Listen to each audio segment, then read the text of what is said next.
കേരള കോൺഗ്രസ് എന്നാൽ ഇനി Joseph group മാത്രം, ആ ഒരു നിലയിലേക്ക് കാര്യങ്ങൾ എത്തുകയാണ്. മാണി കോൺഗ്രസിൽ നിന്നും MLA മാരുടെ കൊഴിഞ്ഞുപോക്ക് ഉടൻ സംഭവിക്കും എന്ന് തോമസ് ചാഴിക്കാടൻ വെറുതെ പറഞ്ഞതല്ല. കൃത്യമായി കോട്ടയം ലോക്സഭാ സീറ്റിൽ ഗതികെട്ട പരാജയം, വെറും 10,000-ഓ 15,000-ഓ വോട്ടിൻ്റെ വ്യത്യാസമായിരുന്നെങ്കിൽ ചാഴിക്കാടൻ അങ്ങനെ പറയുകയുമില്ലായിരുന്നു. മനസ്സുനൊന്ത് തന്നെയാണ് ചാഴിക്കാടൻ പറഞ്ഞത് ഈ പാർട്ടി ഗതി പിടിക്കില്ല എന്ന്. കാരണം അത്രയേറെ മാണി കോൺഗ്രസ് തകർന്നടിഞ്ഞിരിക്കുന്നു എന്ന ആത്മബോധ്യമാണ് ചാഴിക്കാടനെ അത്തരത്തിൽ ഒരു സ്റ്റേറ്റ്മെൻറ്റിലേക്ക് എത്തിച്ചത്.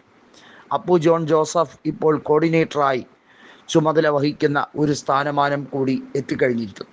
MP ജോസഫ് അടക്കമുള്ള നിരവധിയായ പാർട്ടി നേതാക്കൾ ഉന്നത സ്ഥാനമാനങ്ങളിലേക്ക് എത്തുമ്പോൾ തീർച്ചയായും ജോസഫ് ഗ്രൂപ്പിന് തന്നെയായിരിക്കും ഇനി കോട്ടയത്തും ഇടുക്കിയിലും പത്തനംതിട്ടയിലുമൊക്കെ കേരള കോൺഗ്രസിൻ്റെ യശസ് വാനോളം ഉയർത്തിപ്പിടിക്കാൻ കഴിയുക എന്ന് വ്യക്തം. കേരള കോൺഗ്രസ് UDFൻ്റെ കൂടെ ആകുന്നതാണ് ശരിയായ രീതി.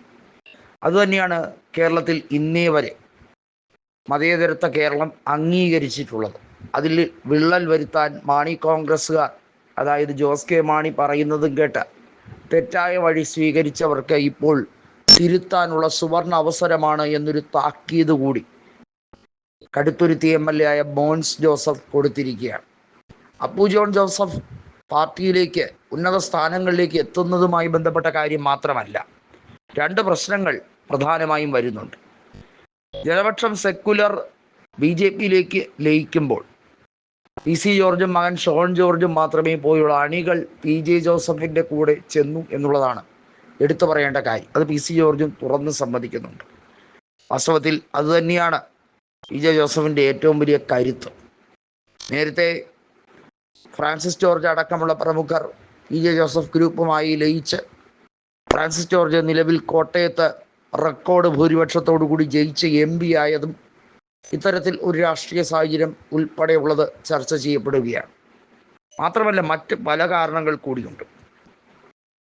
ലോക്സഭാ തെരഞ്ഞെടുപ്പിലെ മിന്നുന്ന വിജയം PJ ജോസഫിനും കൂട്ടർക്കും കൊടുക്കുന്ന ആത്മവിശ്വാസം വളരെയേറെ വലുതാണ്.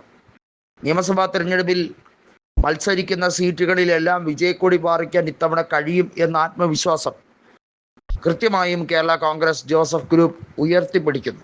ആന്റണി രാജു കൃത്യമായും കേരള കോൺഗ്രസ് ജോസഫ് ഗ്രൂപ്പിലേക്ക് എത്തിയാൽ തിരുവനന്തപുരം സീറ്റ് ആന്റണി രാജുവിന് UDF കൊടുക്കുന്നതിനെ പറ്റി ആലോചിക്കും എന്ന വാർത്ത, അത് ആന്റണി രാജുവിന് സന്തോഷകരമായ ഒരു കാര്യമാണ്. കാരണം LDF ഒരു കാരണവശാലും ആന്റണി രാജുവിന് ആ സീറ്റ് കൊടുക്കില്ല എന്ന് ഉറപ്പിച്ച് പറഞ്ഞിരിക്കുകയാണ്.